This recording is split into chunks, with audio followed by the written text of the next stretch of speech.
안녕하세요. 올해 72세 퇴직교사 박미숙입니다. 건강관리 채널을 항상 챙겨보는 시청자로서 오늘은 용기를 내어 제 이야기를 보냅니다. 아마 많은 분들이 제 경험에 공감하실 것 같아서요. 특히 60대 후반부터 80대 초반을 지나고 계신 분들이라면 더욱더요. 지난 겨울은 제게 정말 힘든 시간이었어요. 35년간 초등학교에서 아이들을 가르치다 퇴직한 지 12년째였는데 몸이 하루하루 무너져 내리는 느낌이었거든요. 아침에 일어날 때마다 마치 누군가가 제 몸 구석구석에 모래주머니를 매달아 놓은 것처럼 무겁고 뻐근했어요. 특히 무릎은 아파서 집 앞 낮은 계단 몇 개도 오르기 힘들었죠. 젊었을 때는 소풍날 아이들과 산도 오르고 운동장을 뛰어다니던 제가 말이에요. 손가락 관절도 부어올라 좋아하는 뜨개질도 못할 정도였어요. 손주들 목도리를 뜨다가 손이 아파서 포기한 날 정말 서러워서 혼자 울었답니다. 이제 정말 나이 들었구나라는 현실이 저를 무겁게 짓눌렀어요.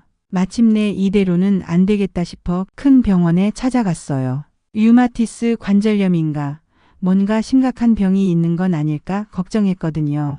하지만 의사 선생님 말씀은 검사 결과 특별한 이상은 없어요. 나이가 드셔서 그런 겁니다. 진통제 처방해 드릴게요. 무리하지 마시고요. 그 말을 듣는 순간 참 허무했어요. 나이 때문이라는 말 한마디로 제 모든 고통과 불편함을 설명해 버리니 서러웠죠. 마치 이제 늙었으니 그냥 참고 살아야 한다고 말하는 것 같았어요.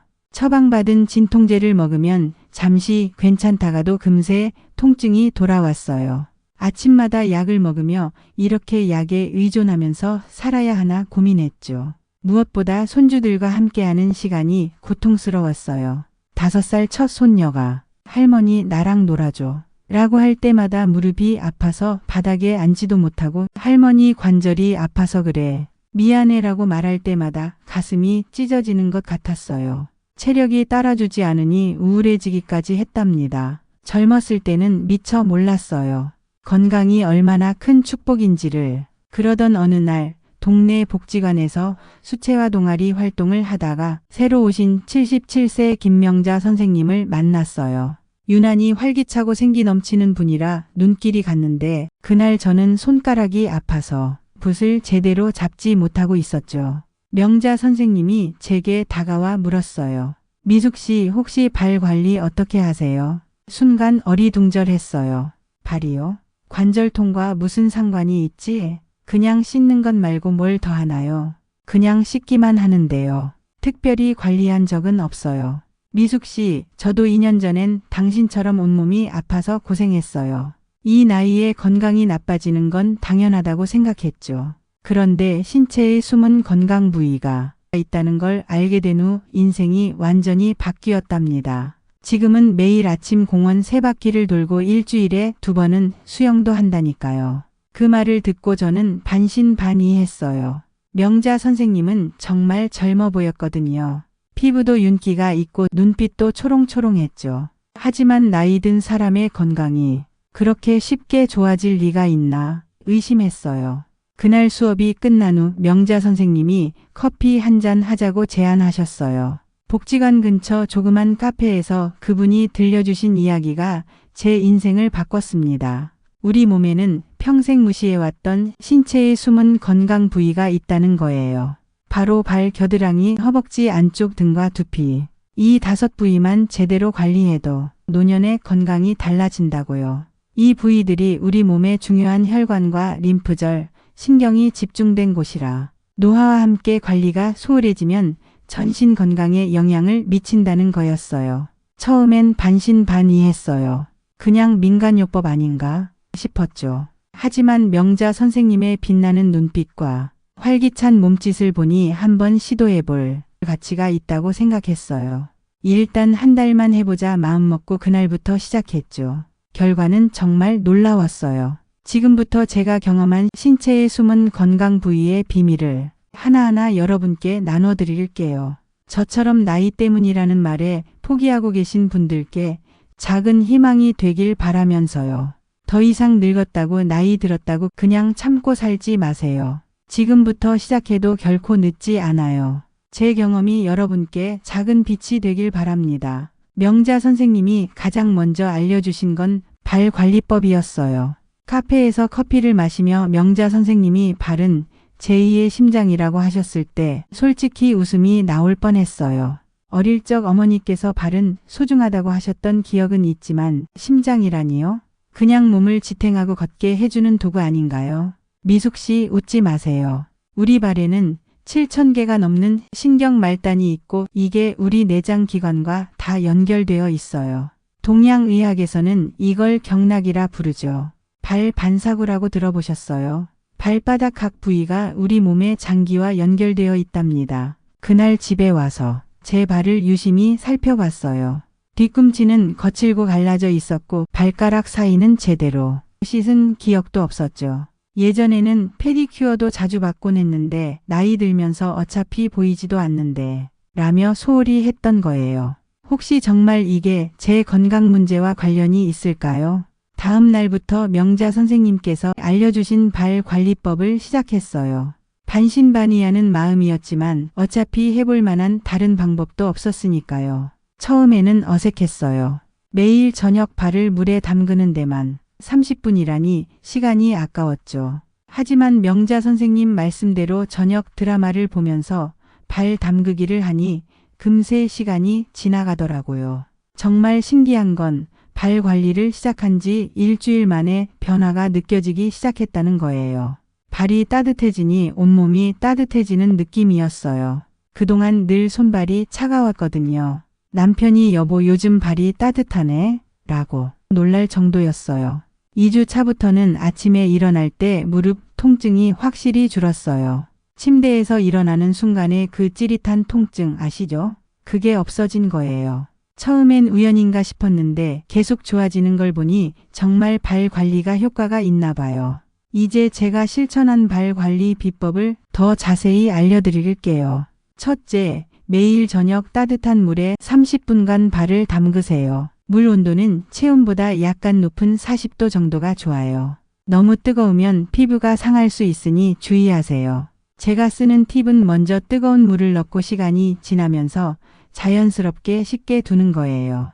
큰 대야에 발목까지 잠길 정도로 물을 채우고 한 줌에 천일염을 넣으면 붓기 완화에 더 좋답니다. 처음 시작했을 때는 오늘은 피곤한데 라고 핑계를 대기도 했어요.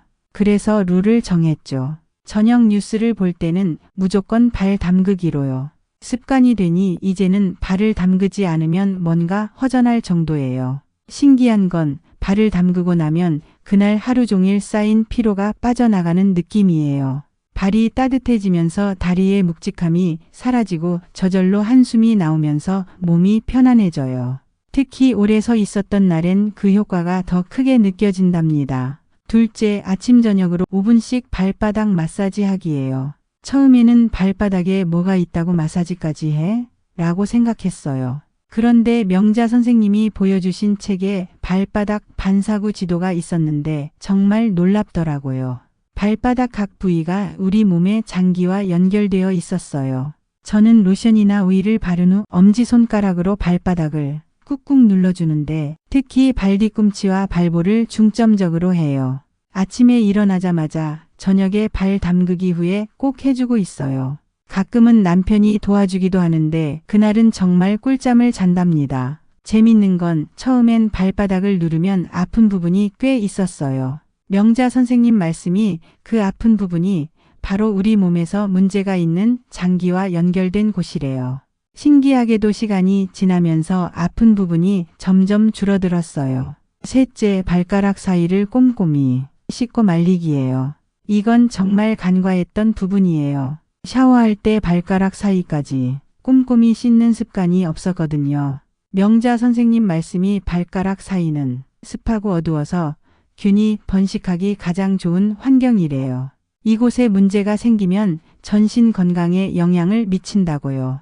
이제는 매일 목욕할 때 발가락 사이를 부드러운 수건으로 꼼꼼히 닦고 특히 물기를 완전히 제거하는데 신경 쓰고 있어요. 처음엔 번거로웠는데 습관이 되니 괜찮더라고요. 면봉으로 발가락 사이를 닦아보면 생각보다 많은 먼지와 각질이 묻어나와요. 이런 것들이 균 번식의 원인이 되는 거죠. 이렇게 관리한 지 한 달 정도 지나니 예전에 가끔 겪었던 발가락 사이 가려움증이 완전히 사라졌어요. 정말 신기했죠. 그리고 발 전용 보습제 바르기예요. 처음엔 발에 왜 보습제가 필요하지 싶었는데 명자 선생님 말씀이 나이가 들면 발 피부도 건조해지고 건조함이 갈라짐과 굳은 살의 원인이 된대요.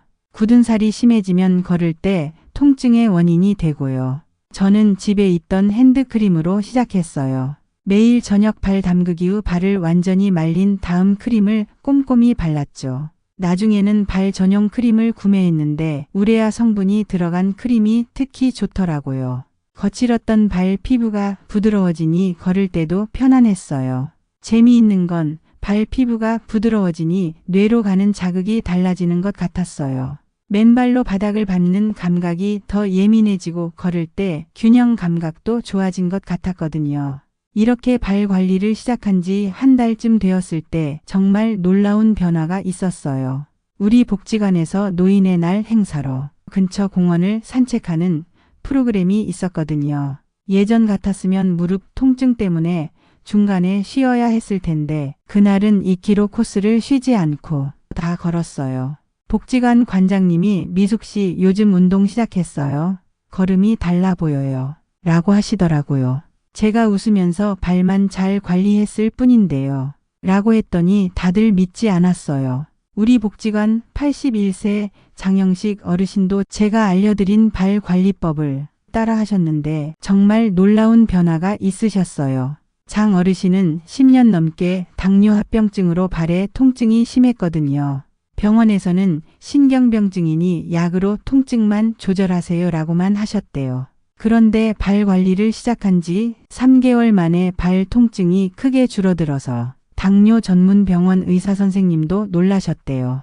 이제는 손주와 함께 주말마다 산책도 다니고 발 마사지가 일상이 되셨다고 해요. 저도 지금은 아침에 일어나면 무릎 통증이 거의 없어 집 주변을 가볍게 산책할 수 있게 되었답니다. 약을 먹지 않고도 활기차게 하루를 시작할 수 있다는 게 얼마나 큰 변화인지 몰라요. 명자 선생님 말씀이 맞았어요. 발은 정말 제2의 심장이었습니다. 발이 건강해지니 온몸의 혈액순환이 좋아지고 그로 인해 관절 통증과 붓기도 줄어든 것 같아요.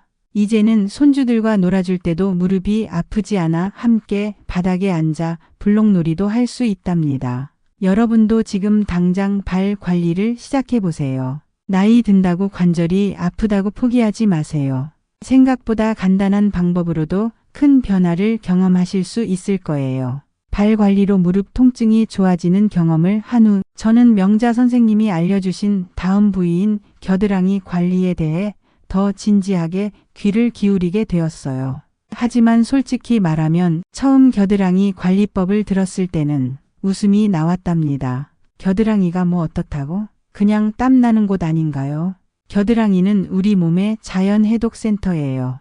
여기에 20개 이상의 중요한 림프절이 있어서 독소를 배출하고 면역력을 높이는 핵심 부위랍니다. 그런데 대부분 사람들이 신경 쓰는 건 냄새 제거뿐이죠. 명자 선생님의 설명을 듣고 집에 와서 거울 앞에 서서 제 겨드랑이를 유심히 살펴봤어요. 그동안 겨드랑이에 관심을 가져본 적이 있었나 싶더라고요. 그저 샤워할 때 대충 씻고 땀 냄새 날까봐 강한 데오드란트 스프레이만 뿌렸을 뿐이죠. 사실 저는 매년 가을과 봄이 바뀔 때마다 감기에 걸리곤 했어요. 특히 환절기만 되면 콧물, 기침, 목 아픔으로 고생했죠. 나이 들면 면역력이 떨어지는 건 당연해라고 생각했는데 명자 선생님 말씀에 따르면 겨드랑이 관리가 면역력과 관련이 있다는 거예요. 미숙 씨, 겨드랑이 림프절은 면역 체계의 핵심이에요. 이 림프절에서 우리 몸을 지키는 백혈구가 만들어지고 혈액 속 독소를 걸러내는 일을 한답니다. 그런데 대부분 사람들이 강한 화학 성분이 든 제품으로 땀샘을 막아버리니 독소가 배출되지 못하고 체내에 쌓이는 거죠. 그 말을 듣고 제가 쓰던 데오드란트를 살펴봤더니 정말 알루미늄 성분이 첫 번째로 적혀 있더라고요. 명자 선생님 말씀대로 이런 성분들이 땀샘을 막고 림프절 기능에 영향을 주는 건 아닐까 의심이 들었어요. 그래서 발 관리에 이어 겨드랑이 관리도 시작하기로 결심했어요. 처음에는 조금 부끄럽고 어색했지만 곧 적응되더라고요. 이제 제가 실천한 겨드랑이 관리법을 더 자세히 알려드릴게요. 첫째, 샤워 완전히 건조하여 세균 번식 방지하기예요. 이게 정말 중요해요. 예전에는 샤워 수건으로 대충 닦고 바로 옷을 입었는데 명자 선생님이 겨드랑이는 습하고 따뜻해 세균이 번식하기 좋은 환경이라고 알려주셨어요. 이제는 샤워 부드러운 수건으로 겨드랑이를 완전히 말리는데 신경 써요. 명자 선생님 팁대로 헤어드라이기를 사용해 보기도 했어요. 물론 차가운 바람으로 말이죠. 처음엔 웃겼지만 정말 겨드랑이가 완전히 건조되니 하루 종일 상쾌함이 유지되더라고요. 특히 여름철이나 운동 후에는 더 신경 써서 건조시켜요. 완전히 마르지 않은 상태로 옷을 입으면 축축함이 계속되고 세균이 번식하기 좋은 환경이 된다는 걸 이제 알게 되었거든요. 우리 아파트 이웃 78세 정민호 씨는 이 방법만으로도 20년간 고생하던 겨드랑이, 무좀과 가려움증이 크게 좋아졌다고 해요. 그분은 의사들도 해결해주지 못한 문제였는데 그저 철저히 건조시키는 것만으로도 효과를 보셨다니 놀랍죠. 두 번째, 자연 유래 성분의 데오드란트 사용하기예요. 이게 가장 큰 변화였어요.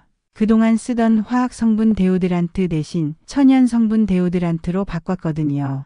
처음에는 인터넷에서 베이킹소다와 코코넛 오일을 섞은 자연 데오드란트 만드는 법을 찾아봤는데 솔직히 번거롭더라고요. 그래서 천연 성분으로 만든 데오드란트를 구매했어요. 처음 사용했을 때는 이게 과연 효과가 있을까 의심했어요. 화학 제품에 익숙해져 있다 보니 천연 제품은 효과가 적을 것 같았거든요. 하지만 신기하게도 일주일 정도 적응 기간을 지나니 오히려 냄새 방지 효과가 더 오래 가는 것 같았어요. 땀은 정상적으로 나지만 불쾌한 냄새는 확실히 줄었거든요. 명자 선생님 말씀대로 땀샘이 자연스럽게 기능하면서도 냄새는 제거되는 거였어요. 명자 선생님이 알려주신 또 다른 방법은 사과 사이다, 식초를 물에 희석해 겨드랑이에 바르는 거예요. 처음에는 식초 냄새가 나면 어쩌지? 걱정했는데 마르면 냄새가 사라지더라고요. 가끔씩 이 방법도 활용하는데 피부의 pH 밸런스를 자연스럽게 조절해주는 효과가 있는 것 같아요. 세 번째, 아침 2분 림프 마사지로 순환 촉진하기예요. 이건 처음엔 정말 이상했어요. 겨드랑이를 마사지한다니 들어본 적도 없었거든요. 하지만 명자 선생님이 가장 강조하신 부분이기도 했어요. 방법은 의외로 간단해요. 팔을 머리 위로 들고 반대쪽 손으로 겨드랑이 주변을 목에서 가슴 쪽으로 부드럽게 마사지하는 거예요. 양쪽 겨드랑이에 각각 1분씩 총 2분이면 충분하대요. 처음에는 간지럽고 어색했지만 매일 아침 거울 앞에서 하다 보니 익숙해졌어요. 신기한 건 마사지 후에 온몸이 가벼워지는 느낌이 든다는 거예요. 마치 붓기가 빠지는 것 같달까요? 명자 선생님 설명으로는 이 마사지가 림프 순환을 촉진하고 독소 배출을 돕는다고 해요. 림프액은 심장처럼 스스로 펌프 기능이 없어서 근육 움직임이나 마사지로 흐름을 도와줘야 한대요. 특히 나이가 들면 림프 순환이 느려지기 때문에 더욱 필요하다고요. 약 한 달 정도 이 관리법을 실천하고 나니 정말 놀라운 변화가 있었어요. 제가 매년 봄마다 겪던 알레르기 증상이 올해는 훨씬 가벼웠거든요. 평소라면 콧물, 재채기, 목 아픔으로 고생하고 항히스타민제를 먹어야 했는데 올해는 약 없이도 견딜만 했어요. 우리 아파트 주민 79세 이경숙 씨는 더 놀라운 경험을 하셨대요.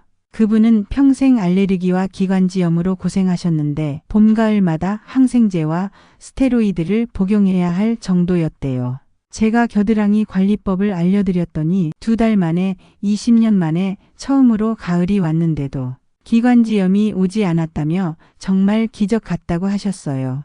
미숙 씨 믿기지 않아요. 올해 가을은 항생제 없이 지나가고 있어요. 이런 적이 없었거든요. 정말 고마워요. 저도 감기에 걸리는 횟수가 확실히 줄었어요. 작년에는 겨울 내내 기침하고 콧물로 고생했는데 올해는 주변에 감기가 유행해도 끄떡없었답니다. 면역력이 정말 좋아진 것 같아요. 특히 놀라운 건 계절이 바뀔 때 느끼던 피로감이 줄었다는 거예요. 전에는 봄이 오면 늘 몸이 무겁고 기운이 없었는데 올봄은 달랐어요. 몸이 가볍고 활력이 있었죠. 겨드랑이 림프 마사지가 정말 독소 배출과 면역력 향상에 도움이 되는 것 같아요. 또 하나 좋아진 점은 피부 상태예요. 특히 겨드랑이 주변 피부가 훨씬 부드러워지고 트러블도 줄었어요. 전에는 면도 후에 자주 붉어지고 가려웠는데 지금은 그런 증상이 거의 없답니다. 화학 성분을 줄이고 천연 성분으로 바꾸니 피부가 훨씬 건강해진 것 같아요. 명자 선생님 말씀이 정말 맞았어요. 겨드랑이는 단순한 위생 문제가 아니라 우리 몸의 자연 해독 시스템의 핵심 부위였어요. 이제는 매일 아침 거울을 보며 겨드랑이 마사지를 할 때마다 내 몸의 면역력이 높아지고 있구나 라는 생각에 뿌듯함을 느껴요. 여러분도 오늘부터 겨드랑이를 단순히 땀 나는 곳, 냄새 나는 곳으로만 보지 마세요. 우리 몸의 중요한 면역 시스템의 일부로 소중히 여기고 제대로 관리해 보세요. 특히 50대 이상 나이가 들면 면역력이 자연스럽게 떨어지기 시작하는데 이때 겨드랑이 관리가 더욱 중요해진답니다. 화학 성분 데오드란트로 땀샘을 막는 대신 자연스럽게 땀이 나게 하되 깨끗하게 관리하는 방법을 시도해 보세요. 땀은 우리 몸의 자연 해독 방법이니까요. 지금부터라도 제대로 관리하면 면역력 강화와 독소 배출에 놀라운 변화를 경험하실 거예요. 발과 겨드랑이 관리로 놀라운 효과를 경험하고 나니 명자 선생님이 알려주시는 다음 부위에 대해 더 기대가 컸어요.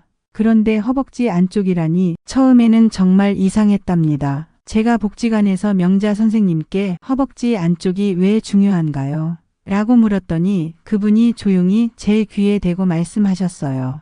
미숙 씨, 허벅지 안쪽에는 우리 몸의 주요 혈관과 림프절이 모여 있어요.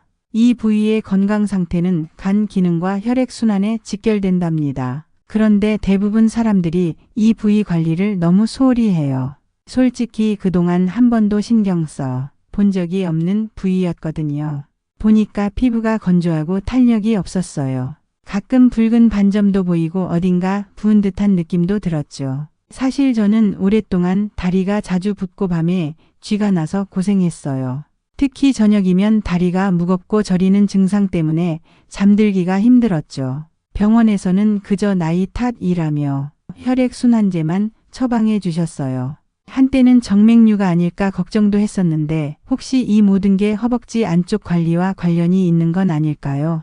명자 선생님 말씀에 따르면 허벅지 안쪽은 단순한 피부가 아니라 대퇴 동맥과 정맥, 서해부 림프절 등 중요한 순환계 구조물이 모여 있는 곳이라고 해요. 이 부위의 혈액순환이 원활하지 않으면 다리 부종, 정맥류, 심지어 간 기능에도 영향을 미칠 수 있다는 거예요. 동양의학에서는 이 부위를 간경이 지나가는 곳으로 봐요. 서양의학에서도 이제 허벅지 안쪽의 림프 순환이 간의 해독 기능과 밀접한 관련이 있다는 걸 인정하고 있어요. 그 말을 듣고 생각해보니 제가 몇 년 전에 건강검진에서 간 수치가 약간 높게 나온 적이 있었어요.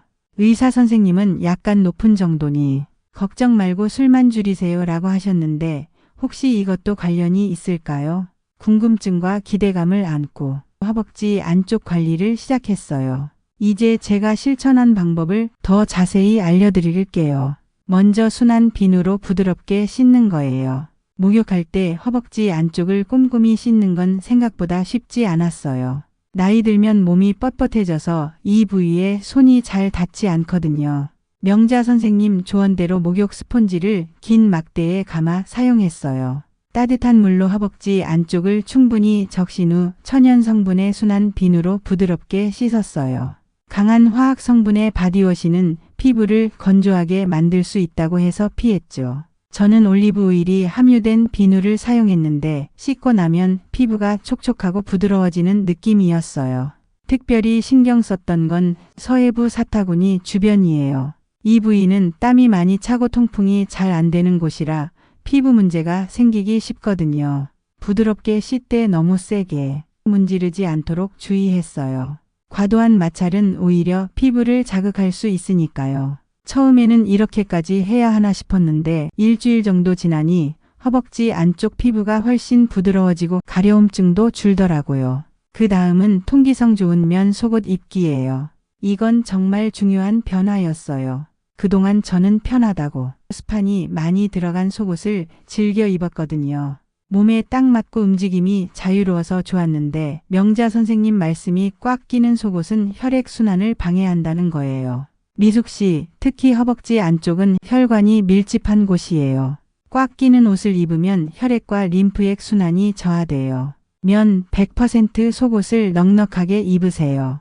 그래서 과감히 속옷장을 정리했어요. 스판 소재, 나일론 소재 속옷은 모두 넣어두고 면 100% 속옷을 구매했어요. 처음에는 몸에 달라붙지 않아 어색했지만 금세 적응되더라고요. 무엇보다 하루 종일 입어도 허벅지 안쪽이 눌리거나 자국이 생기지 않으니 혈액순환에 좋았어요. 놀라운 건 면 속옷으로 바꾸고 일주일 만에 저녁이면 느끼던 다리 부종이 확실히 줄었다는 거예요. 예전에는 저녁이면 양말 자국이 깊게 패였는데 그게 덜해진 거죠. 허벅지 안쪽 순환이 개선되니 다리 전체 부종도 줄어든 것 같았어요. 저희 동네 장터에서 만난 85세 박정수 할아버지도 비슷한 경험을 하셨대요. 평생 꽉 끼는 삼각 팬티를 고집하시다가 넉넉한 면 사각 팬티로 바꾸셨더니 허벅지 안쪽 발진이 2주 만에 많이 좋아지셨다고요. 작은 변화가 큰 차이를 만든 거죠. 명자 선생님이 알려주신 허벅지 안쪽 스트레칭은 정말 간단했어요. 나비 자세라고 하는데 바닥에 앉아 발바닥을 서로 마주보게 한 후 양손으로 발을 잡고 상체를 가볍게 앞으로 숙이는 거예요. 무릎을 부드럽게 위아래로 움직이며 허벅지 안쪽 근육을 푸는 방법이죠. 처음에는 몸이 뻣뻣해서 무릎이 잘 벌어지지 않았어요. 70년 넘게 살아오면서 이런 스트레칭을 해본 적이 없으니 당연하죠. 하지만 포기하지 않고 매일 조금씩 해보니 2주 정도 지나서는 확실히 유연성이 좋아졌어요. 명자 선생님은 몸이 뻣뻣한 분들을 위해 침대에서 하는 쉬운 방법도 알려주셨어요. 누운 상태에서 한쪽 다리를 구부리고 무릎을 옆으로 눕혀 허벅지 안쪽을 쭉 펴주는 거예요. 저는 아침에 일어나자마자 그리고 저녁에 잠들기 전에 이 스트레칭을 5분씩 했어요. 신기한 건 스트레칭 직후에는 다리가 가벼워지는 느낌이 확실히 든다는 거예요. 마치 혈액이 잘 돌아 몸이 개운해지는 느낌이랄까요? 특히 저녁에 하면 다리가 편안해져서 잠들기가 훨씬 수월했어요. 우리 복지관 요가 선생님은 이 나비 자세가 골반 순환에도 좋고 허리 통증 완화에도 도움이 된다고 하셨어요. 일석이조인 셈이죠. 저는 TV 보면서도 자연스럽게 이 자세를 하게 되었어요. 마지막으로 보습제와 파우더 사용하기예요. 허벅지 안쪽은 마찰이 많은 부위라 잘 관리해야 해요. 특히 나이가 들면 피부가 얇아지고 건조해지니 더 신경 써야 하죠. 명자 선생님 조언대로 샤워 후 허벅지 안쪽에 꼼꼼히 보습제를 발랐어요. 저는 바세린을 사용했는데 샤워 후 물기가 살짝 남아있을 때 바르면 더 효과적이더라고요. 특히 서해부 주변은 건조해지면 가려움증이 생기기 쉬워서 더 신경 썼어요. 여름철에는 땀으로 인한 마찰을 줄이기 위해 명자 선생님이 알려주신 대로 옥수수 전분 가루를 살짝 뿌려봤어요. 처음에는 이게 뭐 하는 짓인가 싶었는데 놀랍게도 효과가 있더라고요. 허벅지 안쪽이 서로 마찰될 때 생기는 불편함이 확실히 줄었어요. 특히 날이 더운 날 오래 걸었을 때 예전에는 허벅지 안쪽이 쓸려서 붉어지고 따가웠는데 이 방법 덕분에 그런 문제가 크게 줄었답니다. 작은 팁이지만 생활의 질을 확실히 높여줬어요. 허벅지 안쪽 관리를 시작한 지 한 달쯤 지났을 때 정말 놀라운 변화가 있었어요. 가장 먼저 느낀 건 저녁 시간에 다리 부종과 저림 현상이 확연히 줄었다는 거예요. 예전에는 저녁이면 양말을 벗었을 때 발목에 깊은 자국이 남고 다리가 무거워서 잠들기가 힘들었는데 이젠 그런 증상이 많이 좋아졌어요. 특히 밤에 자다가 다리에 쥐가 나는 빈도가 확실히 줄었어요. 예전에는 일주일에 2~3번은 쥐가 나서 고통스럽게 깨곤 했는데 한 달 동안 단 한 번만 발생했으니 정말 놀라운 변화였죠. 다리 저림도 크게 줄어들어 수면의 질이 좋아졌어요. 그리고 2개월 정도 지났을 때 병원에서 정기 검진을 받았는데 의사 선생님이 간 수치가 정상 범위로 돌아왔네요. 라고 하시더라고요. 전에는 항상 약간 높게 나왔었는데 말이죠. 제가 허벅지 안쪽 관리를 시작한 것 외에 특별히 달라진 생활 습관이 없었으니 아마도 이 관리법 덕분이 아닐까 싶어요. 우리 단지 헬스장에 다니는 78세의 조병철 씨는 더 놀라운 경험을 하셨어요. 그분은 20년 넘게 다리 정맥류로 고생하셨대요. 수술까지 고려하고 계셨는데 제가 알려드린 허벅지 안쪽 관리법을 3개월간 꾸준히 실천하셨더니 정맥류 증상이 눈에 띄게 호전되었대요. 병원에서 초음파 검사를 했는데 의사가 놀랄 정도로 혈액순환이 개선되었다고 해요. 미숙 씨 정말 고마워요. 20년 동안 약 먹고 압박 스타킹 신으면서 살았는데 이제는 그런 것 없이도 편하네요. 전에는 저녁에 30분만 걸어도 다리가 무겁고 아팠는데 이제는 1시간 넘게 걸어도 괜찮아요. 작은 변화지만 저에겐 정말 소중한 변화랍니다. 명자 선생님 말씀이 맞았어요. 허벅지 안쪽은 단순한 피부가 아니라 피가 잘 돌게 하고 간 건강을 지키는 중요한 부위였어요. 더 이상 이 부위를 소홀히 대하지 마세요. 지금부터라도 제대로 관리하면 다리 부종, 만성 피로, 간 기능이 놀랍게 좋아지는 것을 경험하실 수 있을 거예요. 여러분도 오늘부터 허벅지 안쪽 관리를 시작해 보세요. 특히 50대 이상이 되면 혈액순환이 자연스럽게 느려지기 시작하는데 이때 허벅지 안쪽 관리는 더욱 중요해져요. 일단 한 달만 해보세요. 분명 차이를 느끼실 거예요. 발, 겨드랑이, 허벅지 안쪽 관리로 놀라운 변화를 경험한 후 명자 선생님이 마지막으로 알려주신 등과 두피 관리법에 대해 알게 되었어요. 요즘 들어 기억력 감퇴가 걱정이었거든요.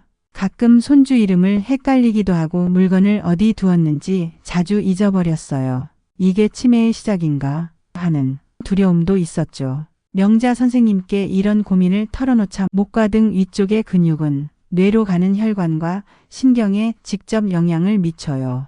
두피도 마찬가지고요.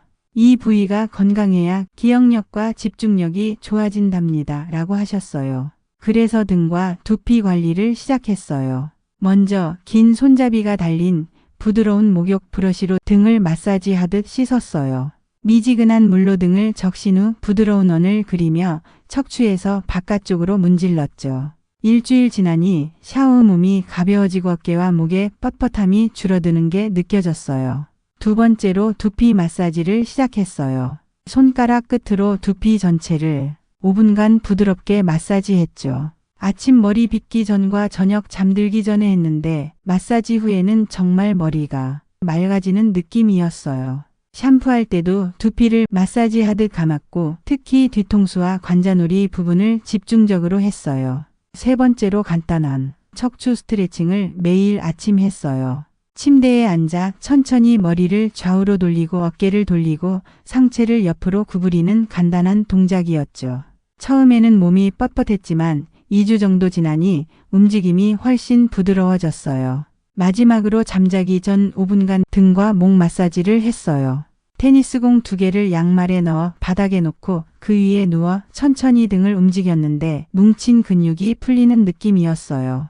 이 마사지 후에는 정말 깊은 잠을 잘 수 있었답니다. 약 2달 관리하니 놀라운 변화가 찾아왔어요. 머리가 맑아지고 기억력이 좋아진 것 같았어요. 장 보러 갈 때도 메모 없이 기억할 수 있게 되었고 집중력도 확실히 좋아졌어요. 전에는 책을 읽다가 한 페이지를 읽고 나면 무슨 내용인지 기억이 안 나곤 했는데 이제는 기억이 훨씬 오래 남아요. 두통 빈도도 줄었어요. 일주일에 2~3번 두통약을 먹었는데 이제는 한 달에 1~2번 정도로 줄었답니다. 가장 감사한 건 손주들과의 대화가 더 풍부해졌다는 거예요. 더 이상 이름을 헷갈리지 않고 대화를 더 즐겁게 나눌 수 있게 되었죠. 등과 두피는 단순한 씻는 부위가 아니라 뇌 건강과 신경계 기능에 중요한 부위였어요. 여러분도 오늘부터 이 부위들을 관리해 보세요. 지금부터라도 시작하면 기억력, 생각하는 능력, 활력에 놀라운 변화가 찾아올 거예요. 벌써 6개월째 명자 선생님께 배운 건강관리법으로 관리하고 있어요. 발, 겨드랑이, 허벅지 안쪽 등과 두피, 이 5부위를 꾸준히 관리한 결과는 정말 놀라웠습니다. 처음 시작할 때는 반신반의했지만 지금은 확신해요. 우리가 평생 무시해온 이 5부위가 건강의 핵심이었다는 것을요. 가장 큰 변화는 아침에 일어날 때 느껴요. 예전에는 침대에서 일어날 때부터 관절 통증 때문에 진통제가 필요했지만 지금은 눈을 뜨면 몸이 가볍고 상쾌해요. 체력도 좋아져서 지난 주말에는 손주들과 공원을 2시간 넘게 거닐었답니다. 병원 검사에서도 변화가 확인됐어요. 의사 선생님은 제 혈압과 콜레스테롤 수치가 정상으로 돌아온 것을 보고 놀라셨죠. 6개월 전까지 먹던 혈압약의 용량을 절반으로 줄였고 콜레스테롤 약도 이제 필요 없대요. 하지만 가장 소중한 변화는 손주들과의 시간이에요. 이제는 5살 손녀 서연이와 함께 바닥에 앉아 레고로 놀아도 무릎이 아프지 않아요. 할머니 요즘 나랑 많이 놀아줘서 좋아. 라는 손녀의 말에 눈물이 날 뻔했답니다. 처음에는 5부위를 다 관리하려니 부담스러웠어요. 그래서 명자 선생님이 알려주신 5분의 기적 방법을 따랐답니다. 그건 첫째로 요일별로 한 부위 집중 관리하기예요. 월요일은 발, 수요일은 겨드랑이, 금요일은 허벅지 안쪽, 일요일은 등과 두피. 이렇게 요일별로 집중하니 부담이 훨씬 줄었어요. 두 번째, 부위별로 딱 5분만 투자하기예요. 각 부위당 5분이면 충분해요. 아침 기상 후 발바닥 마사지, 세수 후 두피 마사지, 식사 후 허벅지 스트레칭, TV 보며 등 스트레칭, 잠들기 전 겨드랑이 마사지. 이렇게 나눠서 하니 전혀 부담스럽지 않았어요. 세 번째, 새 습관을 일상활동과 연결하기예요. 커피 마실 때 발 마사지, 뉴스 볼 때 두피 마사지, 드라마 광고 시간에 스트레칭. 이렇게 연결하니 자연스럽게 습관이 되었어요. 너무 늦었다고 생각하지 마세요. 나이가 많을수록 이런 관리법의 효과가 더 크게 느껴졌어요. 78세 송명자 할머니는 혈압약 용량을 절반으로 줄였고 93세 이상철 할아버지는 지팡이 없이 걸을 수 있게 되셨대요. 이제 제 하루는 완전히 달라졌어요. 아침에 약 없이 상쾌하게 일어나 가벼운 산책을 즐기고 오후에는 복지관에서 수채화도 배우고 댄스 수업도 들어요. 지난 주말에는 72세 생일을 맞아 가족과 춘천 여행도 다녀왔답니다. 여러분, 저는 72세 평범한 퇴직교사입니다. 특별한 게 없어요. 하지만 이 건강관리법을 알게 된 후 제 인생은 완전히 달라졌어요. 나이 들면 아픈 게 당연하다는 생각에 포기하지 마세요. 지금부터 시작해도 절대 늦지 않아요. 여러분, 제 사연이 도움이 되셨길 바랍니다. 여러분의 건강 체험도 꼭 들려주세요. 함께 건강한 노년을 만들어 갔으면 좋겠습니다. 이제 저는 매일 아침 거울을 보며 웃으면서 오늘도 건강한 하루를 선물 받았구나. 감사하는 마음으로 하루를 시작합니다. 여러분도 함께 하셨으면 좋겠어요. 여러분도 할 수 있습니다. 이 영상이 도움이 되셨다면 좋아요와 구독 그리고 주변 분들에게도 꼭 알려주세요. 끝까지 들어주셔서 감사합니다.